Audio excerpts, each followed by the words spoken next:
Hello everyone, welcome to Adda 24/7 WBCS topper channel.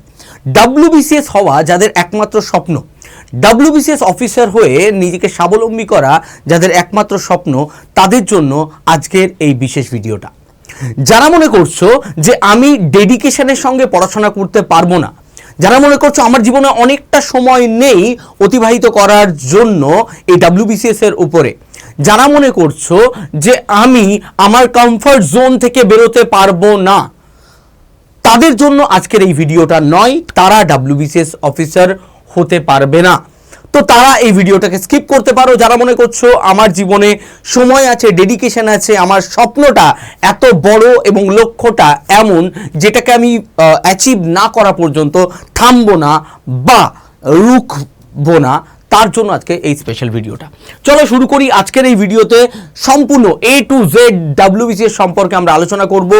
WBCS কি, WBCS এ কতগুলো group আছে, সেই গ্রুপে কতগুলো পোস্ট আছে, প্রত্যেকটা পোস্টের জন্য কি কি কাজ, সেই সঙ্গে স্যালারি কত, স্যালারির সঙ্গে সঙ্গে পদোন্নতি কিভাবে হয়, প্রমোশন হয়ে হয়ে তুমি কোথায় পৌঁছাতে পারো।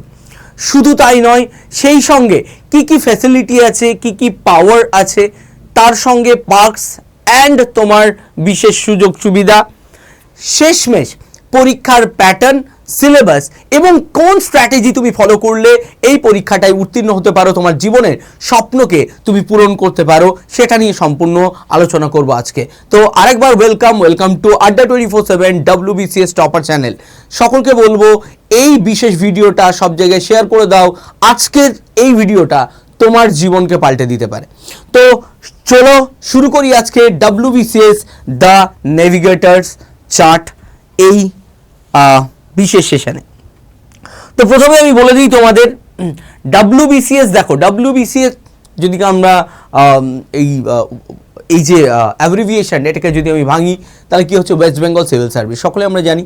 তো এদের মেন কাজ কি আমরা জানি, যে একটা রাজ্যকে যারা চালায়, নেতা মন্ত্রী বাদ দিয়ে, যাদেরকে আমরা নির্বাচিত করি তাদের বাদ দিয়ে একটা রাজ্যকে যারা চালায়, যারা ল অ্যান্ড অর্ডার মেনটেন করে, যারা ল্যান্ড রেভিনিউ দেখে, যারা ইরিগেশন থেকে শুরু করে, লেবার থেকে শুরু করে, বিজনেস, কনজিউমার, প্রত্যেকটা বিষয় দেখে, প্ল্যানিং করে, প্লটিং করে, কিভাবে একটা রাজ্যকে ডেভেলপ করা যায়, বিভিন্ন রকম দিক থেকে ফিল্ডে নেমে অফিসে বসে স্কিম তৈরি করে, স্কিম ইমপ্লিমেন্ট করে, ল অ্যান্ড অর্ডার তৈরি এবং মেনটেন করে, এই সবগুলো যারা দেখে সেটাই হচ্ছে WBCS অফিসার।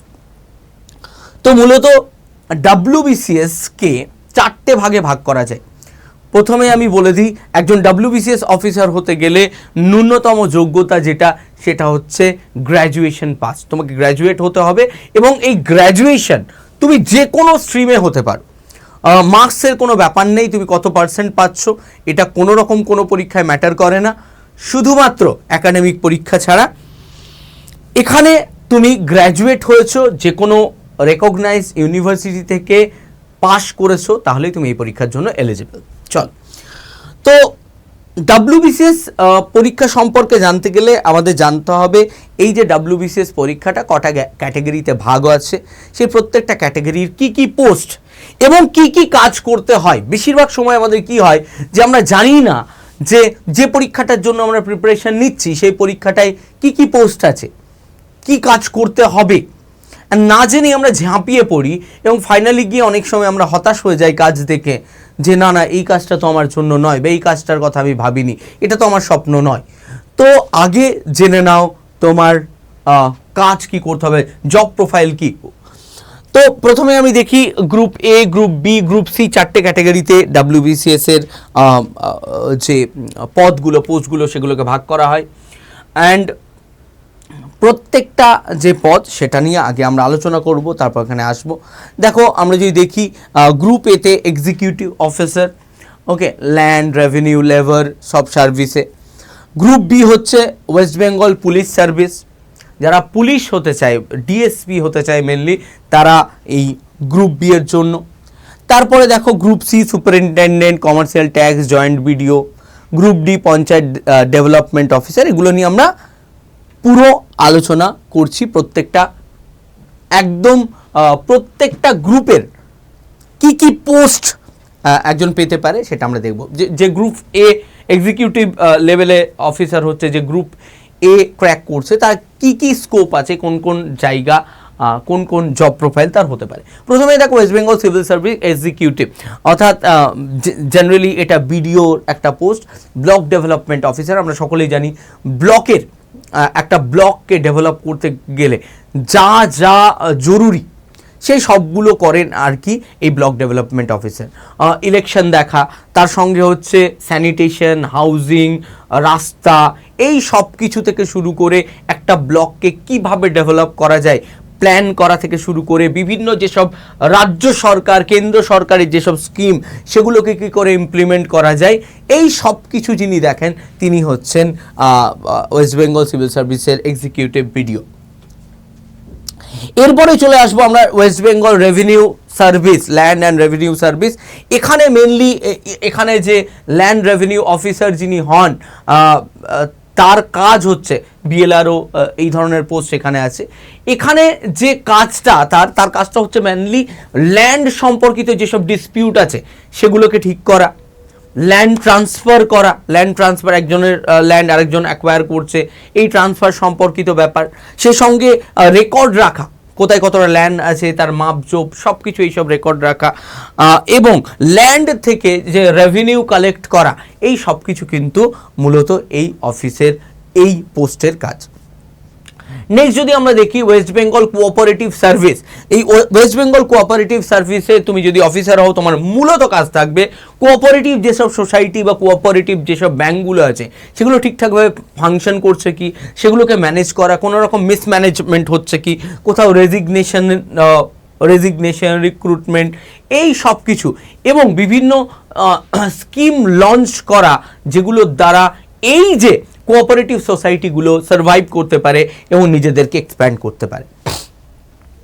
নেক্সট যদি দেখি West Bengal labour service, West Bengal labour সার্ভিসের যিনি অফিসার হবেন তার মূলত কাজ হচ্ছে, দেখো লেবার সার্ভিস হচ্ছে লেবাররা, যেসব শ্রমিক যারা আছে, শ্রমিকরা বিভিন্ন কোম্পানিতে কাজ করছে, তারা ঠিক সময় বেতন পাচ্ছে কি, তাদের যে কাজের সময় নির্ধারিত সময় তার থেকে বেশি কাজ করানো হচ্ছে কি, এই সম্পর্কিত বিষয়, লেবাররা ঠিকঠাক রকম বলা যেতে পারে সুযোগ সুবিধা লেবারদের দেওয়া হচ্ছে কি, সেই সব সম্পর্কিত বিষয় হচ্ছে লেবার সার্ভিসের মধ্যে পড়ে।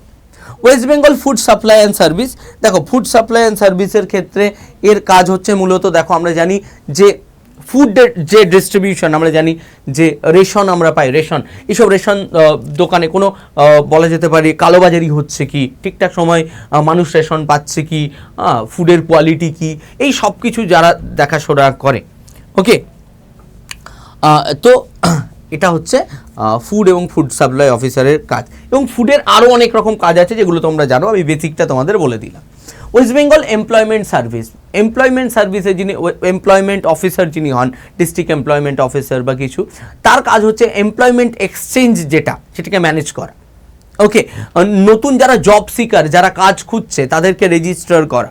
ওকে, যারা কাজের জন্য বলা যেতে পারে যারা বেকার তাদের জন্য নতুন নতুন স্কিল বা স্কিম যেগুলো দ্বারা তারা নিজেকে আপস্কিল করতে পারে কাজের জন্য, সেই রকম প্রকল্প বা সেই রকম স্কিল বেস বলা যেতে পারে বিভিন্ন প্রোগ্রাম চালু কর। এটা হচ্ছে গ্রুপ এতে, আরও অনেক কিছু আছে, বাস মেন আমি তোমাদের বলে দিলাম। নেক্সট হচ্ছে দেখো গ্রুপ বি, গ্রুপ বিতে কি, গ্রুপ বি হচ্ছে পুলিশ সার্ভিস। তুমি যদি জেনারেলি গ্রুপ বিতে, মানে তোমার যদি হাইট ঠিকঠাক থাকে এবং তুমি যদি এখানে পরীক্ষা দাও, মানে তুমি গ্রুপ বি এর জন্য খাটো, তাহলে তুমি কি হতে পারবে, সরাসরি ডিএসপি পদ তুমি পেতে পারো। তো এটা হচ্ছে পুলিশ সার্ভিস। নেক্সট হচ্ছে গ্রুপ সিতে আমরা চলে যাব। গ্রুপ বিতে আর কিছু নেই। গ্রুপ সিতে যদি দেখি ওয়েস্ট বেঙ্গল কোরিলেশনাল হোম সার্ভিস। এই কোরিলেশনাল হোম সার্ভিস কি, এটা হচ্ছে মেনলি জেলের যে সুপারিনটেন্ডেন্ট বা জেলার, সেই সার্ভিস। এটা জেলের বিভিন্ন রকম নিয়মকানুন ইমপ্লিমেন্ট করা, জেলের স্টাফদের ম্যানেজ করা, জেলের বলা যেতে পারে যে কয়েদি আছে তাদের, প্রিজনার যারা আছে তাদের জন্য বিশেষ বিশেষ বলা যেতে পারে সুযোগ সুবিধা, তাদেরকে রিহ্যাবিলিটেট করা বা তাদেরকে বলা যেতে পারে তাদেরকে সংশোধন করার জন্য ঠিক রকম এডুকেশন, স্কিল, এইগুলো তাদের এই পরিষেবাগুলো দেওয়া যেগুলো যিনি দেখেন আর কি। জয়েন্ট ব্লক ডেভেলপমেন্ট অফিসার আমরা সকলেই জানি জয়েন্ট বিডিও, তিনি বিডিওর সঙ্গে কাজ করেন এবং তিনি মূলত অনেক বেশি ফিল্ডে কাজ করেন।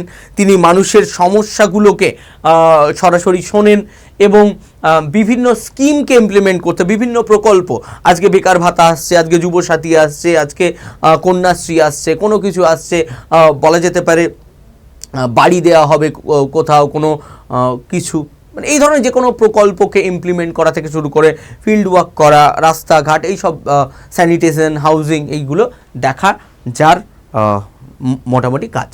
এবং বিডিওকে বলা যেতে পারে বিডিও মানে ব্লক ডেভেলপমেন্টের ক্ষেত্রে বিডিওকে বিভিন্ন পরামর্শ দেওয়ার ক্ষেত্রেও এর কাজ আছে। Deputy assistant director of consumer and affairs, consumers and fair business practice. দেখো এইটা কি, ডেপুটি অ্যাসিস্ট্যান্ট ডিরেক্টর কার জন্য? কনজিউমারদের জন্য। আমরা জানি আমরা সবসময় কি করি, কনজিউমার মানে কারা? আমরা উপভোক্তা, যারা কি করছি, কোথাও থেকে কোনো জিনিস কিনছি। ধরো তুমি অ্যামাজন থেকে জিনিস কিনছো, কোনো বিজনেসম্যানের কাছ থেকে কোনো জিনিস কিনছো, কোনো কোম্পানি থেকে কোনো জিনিস কিনছো বা কোনো সার্ভিস নিচ্ছ, দেখা যাচ্ছে তুমি ঠিকঠাক সার্ভিস পাচ্ছ না, তোমার কাছ থেকে কোনো প্রোডাক্টের দাম বেশি নেওয়া হচ্ছে, তোমাকে কোনোভাবে প্রতারিত করা হচ্ছে, কোনো জায়গায় দাম বাড়িয়ে দিচ্ছে এমআরপি থেকে। তো সেইগুলো যিনি দেখাশোনা করেন, যে কনজিউমাররা, উপভোক্তারা যেন ঠিকঠাক সার্ভিস পায়, সেটা হচ্ছে মেনলি এই deputy assistant director of consumer and fair business প্র্যাকটিসের officer. West Bengal junior social fair welfare service.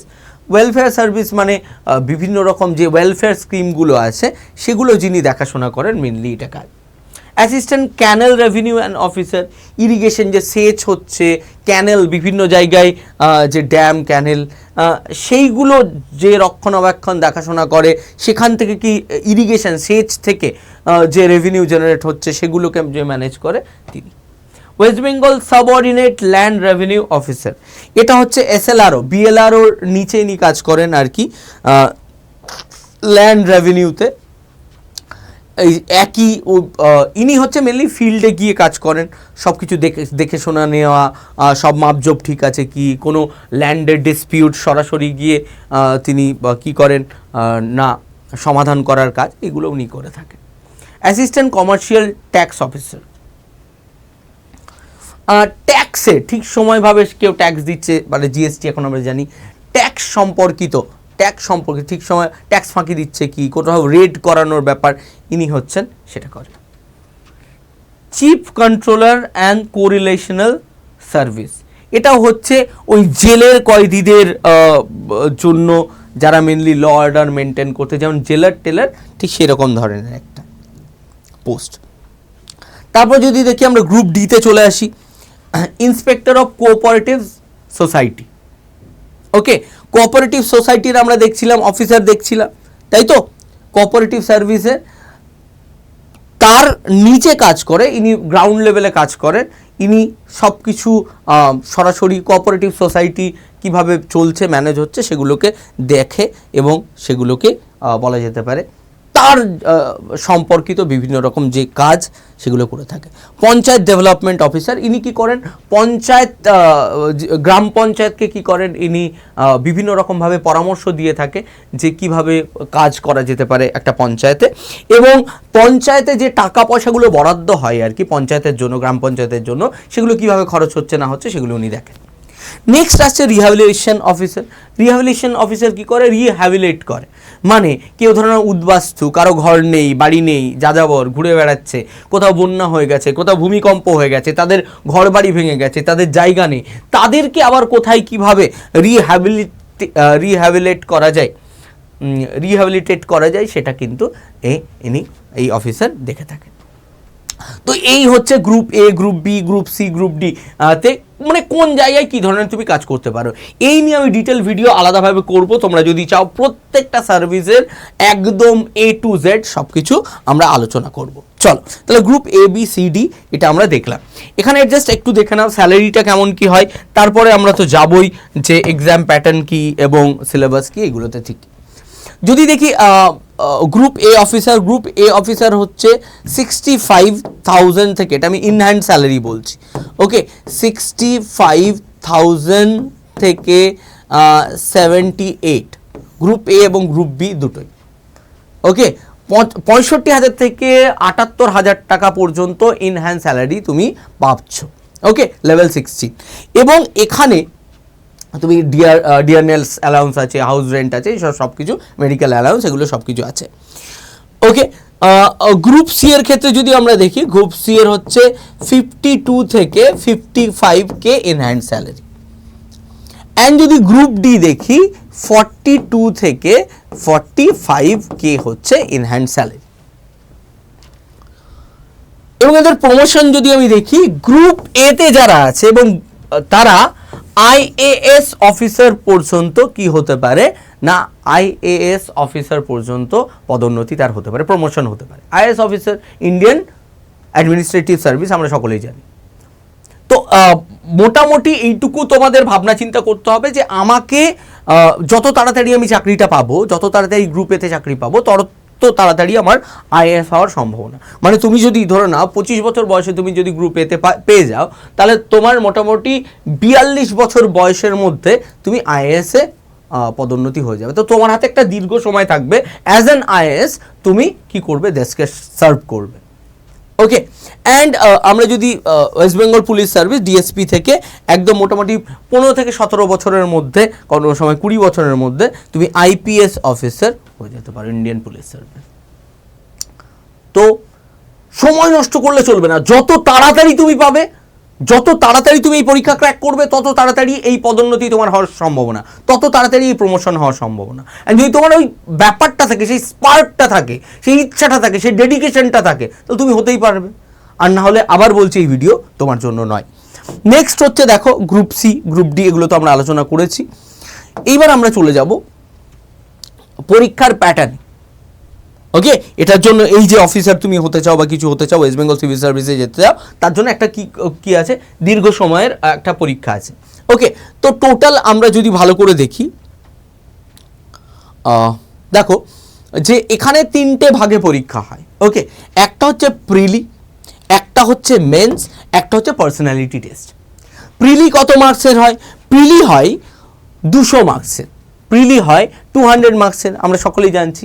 প্রিলিতে তুমি পরীক্ষা কি হচ্ছে, প্রিলিতে তোমাকে জাস্ট কোয়ালিফাই করতে হবে, কাট অফ ক্লিয়ার করতে হবে, তাহলেই হলো। প্রিলিতে খুব বেশি নাম্বার পেলে না পেলে কিছু এসে যায় না, কারণ প্রিলির নাম্বার কোনোভাবেই তোমার কিন্তু যে ফাইনাল মেরিট লিস্ট সেটাতে কিন্তু যোগ হয় না। তো এটা একটা ফিল্টার হয়, ফিল্টার করা হয় বাদ দেওয়ার জন্য, একটা স্ক্রিনিং টেস্ট তুমি বলতে পারো।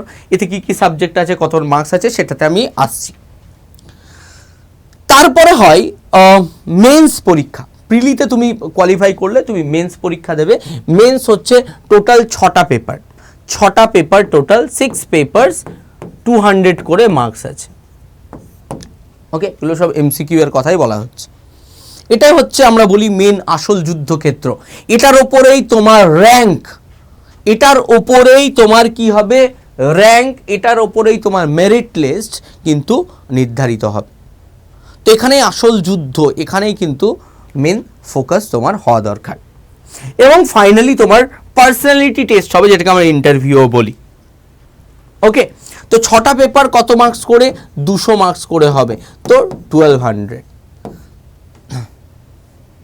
এবং যদি আমরা পার্সোনালিটি টেস্ট দেখি, পার্সোনালিটি টেস্ট দেখো প্রত্যেকটা গ্রুপ এর জন্য, গ্রুপ এ বির জন্য মার্কস বিভাজন আলাদা, গ্রুপ সি এর জন্য আলাদা, গ্রুপ ডি এর জন্য আলাদা।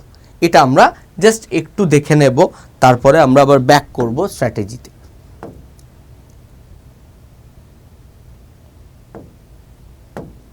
দেখো প্রিলিমসে, দেখো প্রিলিমসে হচ্ছে 200 মার্কসের পরীক্ষা হচ্ছে তোমার MCQ। ওকে, কটা কোয়েশ্চেন থাকছে, 200টা কোয়েশ্চেন থাকছে। কোথা থেকে কি কোয়েশ্চেন জাস্ট একটু দেখে নাও। ইংলিশ কম্পোজিশন, গ্রামার থেকে থাকছে 25 কোয়েশ্চেন, 25 মার্কস। জেনারেল সায়েন্স থেকে থাকছে 25 কোয়েশ্চেন, 25 মার্কস। কারেন্ট ইভেন্টস এবং ইন্টারন্যাশনাল ইম্পর্টেন্স, মানে তুমি যদি বলো কারেন্ট অ্যাফেয়ার্স থেকে থাকছে 25 মার্কস, 25টা কোয়েশ্চেন। হিস্ট্রি থেকে থাকছে, দেখো হিস্ট্রি হচ্ছে বলা হয়, হিস্ট্রি হচ্ছে ব্যাকবোন বলা হয় কিসের, আমাদের WBCS এর ব্যাকবোন বলা হয়। কারণ দেখো তুমি প্রিলিমসেই হিস্ট্রিতে পাচ্ছ 50, কেন, হিস্ট্রি অফ ইন্ডিয়া থেকে পাচ্ছ তুমি কি 25 মার্কস, এবং ইন্ডিয়ান ন্যাশনাল মুভমেন্ট যেটা হিস্ট্রির পার্ট, ওকে, সেখান থেকে তুমি কি পাচ্ছ 25 মার্কস। তো 50 কিন্তু হিস্ট্রি থেকে, তার জন্য হিস্ট্রিকে ব্যাকবোন বলা হয়, এবং 100 আছে মেন্সে। জিওগ্রাফি থাকছে 25 মার্কস, 25টা কোয়েশ্চেন, কিন্তু স্পেশাল ইম্পর্টেন্স কাকে দেওয়া হয়, ওয়েস্ট বেঙ্গলকে দেওয়া হয়, কারণ এটা West Bengal civil service. Indian polity and economy, এটা মিলিয়ে থাকছে 25 মার্কস, ওকে, কনস্টিটিউশন এবং ইকোনমির basic part. General mental ability ম্যাথে থাকছে কত না তোমার 25। তো টোটাল হচ্ছে 200 মার্কস, 200 মার্কসে তোমার হচ্ছে প্রিলিমিনারিতে ক্র্যাক করলে তুমি আসছো মেন্সে। মেন্স হচ্ছে গ্রুপ এ বির জন্য মার্কস বিভাজন সেম, ওকে, 200তে প্রিলিমস হয়ে গেছে তোমার, 200তে প্রিলিমস হয়ে গেছে, টোটাল 6টা হচ্ছে কি, টোটাল 6টা হচ্ছে পেপার, ওকে, 200 করে, 200 করে কি থাকছে দেখো, দুটো থাকছে descriptive paper, Bangla and English, Bangla এবং ইংলিশ থাকছে দুটো ডেসক্রিপটিভ পেপার, যেখানে থাকছে এসে রাইটিং থাকছে, লেটার রাইটিং থাকছে, ওকে, তারপর হচ্ছে এডিটোরিয়াল রিপোর্ট রাইটিং থাকছে, এইগুলো তোমার কি সারমর্ম থাকছে, তার সঙ্গে থাকছে তোমার বঙ্গানুবাদ, বাংলা থেকে ইংলিশ, ইংলিশ থেকে বাংলা। তো এখানে থাকছে তোমার কত, প্রত্যেকটা, এখানে 5টা প্রশ্ন থাকছে, এখানে ইংলিশে 5টা প্রশ্ন, বাংলায় 5টা প্রশ্ন, 40 করে নাম্বার, ওকে। তো এখানে থাকছে 200, এখানে থাকছে 200। জেনারেল স্টাডিজ 1 যদি দেখা যায়, এখানে হিস্ট্রি অ্যান্ড জিওগ্রাফি মিলিয়ে থাকছে কি, হিস্ট্রি অ্যান্ড জিওগ্রাফি মিলিয়ে থাকছে 200 marks, general study 1। General study 2তে যদি দেখা যায়, জেনারেল সায়েন্স আছে, টেকনোলজি আছে, science, technology, current affairs, okay, environment, EVS, এই সব মিলিয়ে general science, technology, current affairs, EVS, এই সব মিলিয়ে থাকছে 200 মার্কস। এগুলো কিন্তু এই দুটো ডেসক্রিপটিভ, বাংলা আর ইংলিশ, এগুলো কিন্তু সব MCQ. Constitution of India and Indian economy, polity and economy মিলিয়ে থাকছে এখানে 200, and arithmetic, math and reasoning মিলিয়ে থাকছে 200। তো কত হলো টোটাল, 1200। এটা group A B C D সকলকে এটা দিতে হবে, 1200ই পরীক্ষা দিতে হবে, ওকে। বাট যদি তুমি গ্রুপ এ বা বি এর জন্য তুমি চেস করছো, বা গ্রুপ এ এবং বি সার্ভিস চাইছো, তাহলে তোমাকে আরও 2টো এক্সট্রা পেপার দিতে হবে, ওকে। একটা কোনো সাবজেক্ট চুজ করতে হবে, টোটাল 38টা সাবজেক্ট আছে, তার মধ্যে একটা কোনো সাবজেক্ট চুজ করতে পারো, তুমি যে কোনো করতে পারো, history, geography, Bengali, math, English, যে কোনো কিছু, অ্যানথ্রোপোলজি, সোশিওলজি, যে কোনো, সাইকোলজি, সেখান থেকে তোমার 2টো পেপার হবে ডেসক্রিপটিভ, এটাও ডেসক্রিপটিভ। তো এখানে 2টো পেপার হবে, পেপার 1, পেপার 2, 200 করে। তো তোমার এখানে 400 বেশি গ্রুপ এ এবং বি এর জন্য, ওকে। চল, এটা হলো। তাহলে যদি আমরা দেখি মেন্স পরীক্ষা গ্রুপ সি এবং ডি এর জন্য 1200, তাই তো, এবং মেন্স পরীক্ষা গ্রুপ এ এবং বি এর জন্য 1600, ওকে। ঠিক পার্সোনালিটি টেস্টের ক্ষেত্রে এরপরে হবে তোমার পার্সোনালিটি টেস্ট বা ইন্টারভিউ। গ্রুপ এ এবং বিতে হচ্ছে 200 মার্কসের হয় পার্সোনালিটি টেস্ট, গ্রুপ সিতে হচ্ছে 150, অ্যান্ড গ্রুপ ডিতে হচ্ছে 100। এখানে যদি গ্রুপ ডিতে 100 যোগ করে দেয় 1300 মার্কস টোটাল, আর প্রিলি ধরলে এখানে প্লাস 200, 1500 মার্কসের টোটাল তোমার পরীক্ষা। এখানে হচ্ছে 1550 টোটাল ধরলে, এখানে হচ্ছে 2000, এখানে হচ্ছে 2000, ওকে। দেখো জার্নি বড়, কঠিন নয়, জার্নি একটু বড়, কঠিন নয়। তুমি ওয়েস্ট বেঙ্গল সিভিল সার্ভিসে থাকবে ভাই, তোমার ডিপ্রেশনে যেতে হবে, ফ্রাস্ট্রেটেড হবে, তুমি ঘুম উঠে যাবে, সব চলে যাবে। নিজেকে দাঁড়িয়ে থাকতে হবে, লক্ষ্য স্থির রাখতে হবে, যেরকম যে পরিস্থিতি হোক। কোনো কিছু সহজে পাওয়া যায় না, কেঁদে পাওয়া যায় না, তো ইট টেক্স টাইম।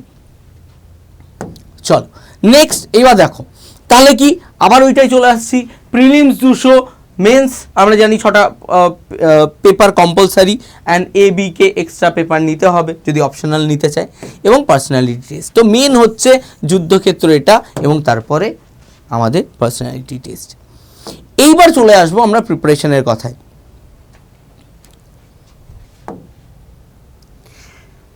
সবাই মনে করে দেখি না প্রিলিম পাস করব তারপর মেন্সের প্রিপারেশন নেব। আরে ভাই, প্রিলিমস আর মেন্সের সিলেবাসের মধ্যে পার্থক্য কতটুকু? মেন্সের ভিতরেই প্রিলিমস আছে, 70% ওভারল্যাপ। এটা যদি মেন্স হয়, মেন্স যদি এটা হয়, তো এটা হচ্ছে প্রিলিমস। তো আমি প্রিলিমসের জন্য আলাদা প্রিপারেশন নেব, মেন্সের জন্য আলাদা প্রিপারেশন নেব, একই সাবজেক্ট একই টপিক বারবার না। তুমি মেন্সকে টার্গেট করবে, প্রিলিমস অটোমেটিক তোমার মধ্যে চলে আসছে। প্রথম দিন থেকে তোমাকে মেন্সের প্রিপারেশন নিতে হবে, কারণ প্রিলিমসের সিলেবাস মেন্সের মধ্যেই পড়ে যাচ্ছে, ওভারল্যাপ করছে। তো তোমাকে প্রথম থেকেই ডেপথে গিয়ে পড়তে হবে, ওকে, অ্যানালিসিস করে পড়তে হবে। প্রিলিমস কি? প্রিলিমস হচ্ছে শুধু তুমি ফ্যাক্ট জানলে, ইনফরমেশন জানলে, তাহলে হয়ে যাচ্ছে। কিন্তু মেন্সের কোয়েশ্চেন একটু তোমার নলেজ, তুমি কতটা অ্যানালিসিস করেছো, কতটা ডেপথে পড়েছো, এটা দেখা হবে। ওকে, অ্যান্ড সেক্ষেত্রে যেটা বলে থাকি, হিস্ট্রিতে একটু বেশি তোমাদের ধ্যান দিতে হবে। কেন? কারণ হিস্ট্রি হচ্ছে, দেখো তোমার 50 মার্কস থাকছে প্রিলিমসে এবং 100 তো মেন্সে থাকছে। অনেকজন কি করে, হিস্ট্রিকে এই জন্য অপশনাল নিয়ে নেয়। ওকে, দ্বিতীয়ত হচ্ছে দেখো ম্যাথ এবং জেনারেল ইন্টেলিজেন্স, এটাতে কিন্তু তোমার 25 প্রিলিমসে, মেন্সে হচ্ছে 100। অনেক সময় কি করে, ম্যাথ এবং রিজনিং এগুলোকে অনেকে কি করে, এটা কিন্তু গেম চেঞ্জার। এখান থেকে তোমার 100% মার্কস পাওয়ার সম্ভাবনা আছে। যে কোনো সাবজেক্টে তুমি 100% পাবে কি, এটা গ্যারান্টি দেওয়া সম্ভব নয়, কিন্তু এটাতে 100% পাওয়ার সম্ভাবনা আছে। তো এটাকে তোমাকে বেশি করে ভালো করে দেখতে হবে। অনেকে মনে করে যে না, মেন্সের প্রিপারেশন বা এরকম কি না, এটাকে আমি ছেড়ে দেব, অন্যগুলোতে ভালো করে প্রিপারেশন নেব। কিন্তু এটাতে তোমার যতটা বলা যেতে পারে, তুমি যেভাবে নাম্বার তুলতে পারো যদি ঠিকভাবে প্রিপারেশন নাও, কিন্তু খুব একটা কঠিন নয় কোয়েশ্চেন, তো সেক্ষেত্রে তুমি কিন্তু এগিয়ে যেতে পারো।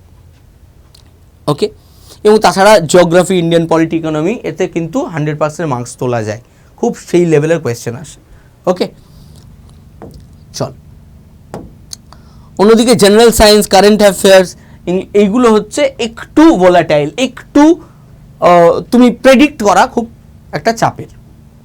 তো এটা কিন্তু তোমাদের মাথায় রাখতে হবে। তো তোমাকে সব থেকে বেশি কিন্তু হিস্ট্রি, ম্যাথ, জিআই এগুলোতে বেশি ফোকাস করতে হবে, কারণ হিস্ট্রি তুমি 50 মার্কসের জন্য, প্রিলিমসের জন্য বেশি তোমাকে পড়তেই হচ্ছে। তো তার জন্য তোমার মেন্সের কিন্তু একটা ভালো মার্কস ওঠার খুব সম্ভাবনা হয়েই যাচ্ছে। তো এটা একটা জায়গা আমি বলে দিচ্ছি। চল এবার দেখো ডেসক্রিপটিভের ক্ষেত্রে কি হয়। ডেসক্রিপটিভদের ক্ষেত্রে অনেক সময় যে তোমার কি মেন্সের ক্ষেত্রে কি হয়, ডেসক্রিপটিভ দুটোকে, বাংলা এবং ইংলিশকে অনেকে অ্যাভয়েড করার চেষ্টা করে। কিন্তু একটা কথা বলে দিচ্ছি, এইখানেই তোমাকে মেন জোর দিতে হবে। আর যেগুলোতে কম্পিট তুমি সেই হিসেবে করতে পারবে না, কারণ সবগুলোতে এমসিকিউ। সবাই ইনফরমেশন গ্যাদার করছে, হিস্ট্রিতে ইনফরমেশন গ্যাদার করা, জিওগ্রাফিতে ইনফরমেশন গ্যাদার করা, তাই তো, পলিটি, ইকো, জিকে, এগুলো ইনফরমেশন গ্যাদার করা। যত পড়ছে তত ইনফরমেশন গ্যাদার করছে, যার মুখস্থ বিদ্যা বেশি সে করে নিচ্ছে। কিন্তু ডেসক্রিপটিভে গিয়ে অনেকে লেখা প্র্যাকটিস করবো না, এই ভয় কিন্তু পিছিয়ে যায়। তো লেখাটা ভালো করে প্র্যাকটিস করতে হবে, এমন কিচ্ছু নেই। জাস্ট কিছু স্ট্র্যাটেজি, জাস্ট কিছু রোড ম্যাপ এবং সেম ধাঁচের কিন্তু লেখা। তুমি যদি দেখো রিপোর্ট রাইটিং, একটা ধরনের একটা ধাঁচ পেয়ে গেলে ওই ধাঁচে কিন্তু অনেক কিছুকে তুমি ফেলতে পারবে। রিপোর্ট রাইটিং বলো, তুমি লেটার রাইটিং বলো, তুমি অনুবাদ বলে, অনুবাদের ক্ষেত্রে তো একটু ব্যাপারটা আলাদা। এগুলো আরও ডিটেলসে আমরা আলোচনা করব। ওকে, ম্যাথ জিআই হচ্ছে সর্বোচ্চ কোরিং সাবজেক্ট, এটা একটা ব্যাপার, এখান থেকে একটা। অ্যান্ড এই যে এই দুটোতে সব থেকে বেশি ফোকাস দিতে হবে, অন্যগুলো তো তোমার হয়েই যাচ্ছে, তুই প্রথম থেকেই করছো। ওকে, চল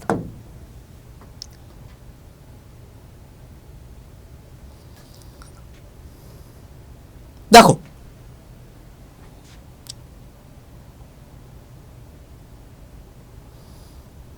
এটা আমি তোমাদের দিয়ে দেবো কিভাবে তোমরা এলিমিনেট করতে পারো, অপশনকে এলিমিনেট করতে পারো, অপশন চুজ করতে পারো সেগুলো। দেখো 12 মাসের যদি এক্সিকিউশন প্ল্যান আমরা দেখি, প্রথমে দেখো কি হচ্ছে ফাউন্ডেশন রিডিং। ফাউন্ডেশন, তোমাকে ফাউন্ডেশন তৈরি করতে হবে, বই পড়তে হবে, একদম বই পড়তে হবে, কোনো কোয়েশ্চেন আনসার, কোনো তোমার বলা যেতে পারে মক টেস্ট না, প্রথমে তোমাকে বই পড়তে হবে। 3 থেকে 4 মাস সব রকম বই তোমাকে থরলি পড়তে হবে, থরলি, ভাবনা চিন্তা, মানে এরকম নয় যেমনি পড়েই যাচ্ছে রিডিং না, ভেবে চিন্তা পড়তে হবে।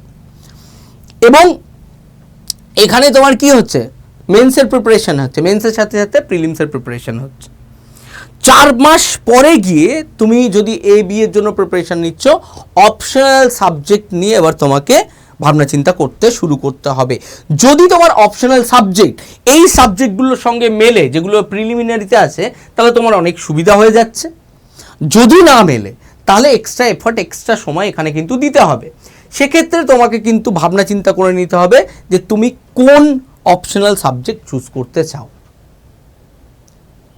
ওকে, স্কোরিং সাবজেক্টগুলোর ক্ষেত্রে ফোকাস করতে হবে, বা তোমার স্ট্রেংথ যাতে আছে সেটাতে ফোকাস করতে হবে। দু রকমই তুমি করতে পারো।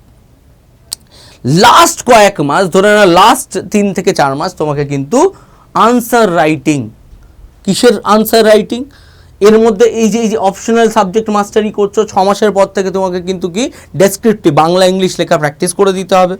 তুমি যদি পারো তার আগে থেকে 4 মাসের মাথায় থেকে তুমি শুরু করো, 5 মাসের মাথায় থেকে শুরু করে দিনে একটা করে লেখা। আজকে রিপোর্ট লিখলে তো কালকে লেটার লিখলে, এরকম করে একটা করে, বেশি না। তারপর হচ্ছে তোমার আনসার রাইটিং, তোমার যে অপশনাল সাবজেক্ট তার আনসার রাইটিং এবং ডেসক্রিপটিভ, এই সবগুলোকে করতে করতে মক টেস্টের প্রিপারেশন তোমাকে এই সময় নিতে হবে, তাহলেই তোমার কিন্তু হয়ে যাবে। এনিওয়ে, সকলকে বলবো যারা এই আমাদের যারা প্রিপারেশন নিতে চাইছো, গাইড চাইছো, যারা মনে করছো গাইড দরকার, আমার একটা রোড ম্যাপ দরকার, যে আমাকে শিখিয়ে দেবে, হাতে ধরে পড়িয়ে দেবে, যে বলে দেবে এটাকে বাদ দে, এটাকে ধরে নাও, এটাকে দরকার নেই, এটা কম ইম্পর্টেন্ট, এটা বেশি ইম্পর্টেন্ট, সেরকম গাইডেন্স চাই, তাদের জন্য কিন্তু আমাদের আড্ডা 24/7 বেঙ্গলির অনলাইন অফলাইন ব্যাচ দুটোই আছে। অফলাইন ব্যাচ শুরু হয়েছে ইতিমধ্যেই, যারা অফলাইনে ভর্তি হতে চাই অবশ্যই এই নাম্বারে আমাকে কন্ট্যাক্ট করে নিও। এখানে তোমাদের ধরে ধরে শেখানো হবে, পুরো 12 মাসের এই এক্সিকিউশন প্ল্যান 12 মাস ধরে তোমাদের পড়ানো হবে। একদম মঙ্গল বৃহস্পতি শনি সকাল 10টা থেকে 3টে পর্যন্ত দিনে 3টে করে তোমাদের ক্লাস থাকবে। তোমাদের 5 থেকে 6টা অপশনাল সাবজেক্টের এখানে অপশান আছে। তোমাদের প্রত্যেকটা topic wise test, mock test হবে ক্লাসের পরে, সেই সঙ্গে তোমার full length mock test alternative উইকে হতে থাকবে। তোমাদের সারা সপ্তাহে যা পড়ানো হচ্ছে সেটা নিয়ে মক টেস্ট হবে। তোমাদের প্রত্যেকটা জিনিস ধরে ধরে 1-to-1 ডাউট ক্লিয়ার করিয়ে তোমাদের কিন্তু WBCS অফিসার তৈরি করা হবে। তো যারা চাইছো এই প্ল্যাটফর্মটাকে ইউজ করে, সুযোগের সদ্ব্যবহার করে নিজেদের স্বপ্নকে পূরণ করতে, তারা অবশ্যই এই নাম্বারে আমাকে কন্ট্যাক্ট করে নিও। এনিওয়ে, সকলে ভালো থেকো, সুস্থ থেকো, have a great time, and সকল ফিউচার WBCS অফিসারকে আমার স্যালিউট।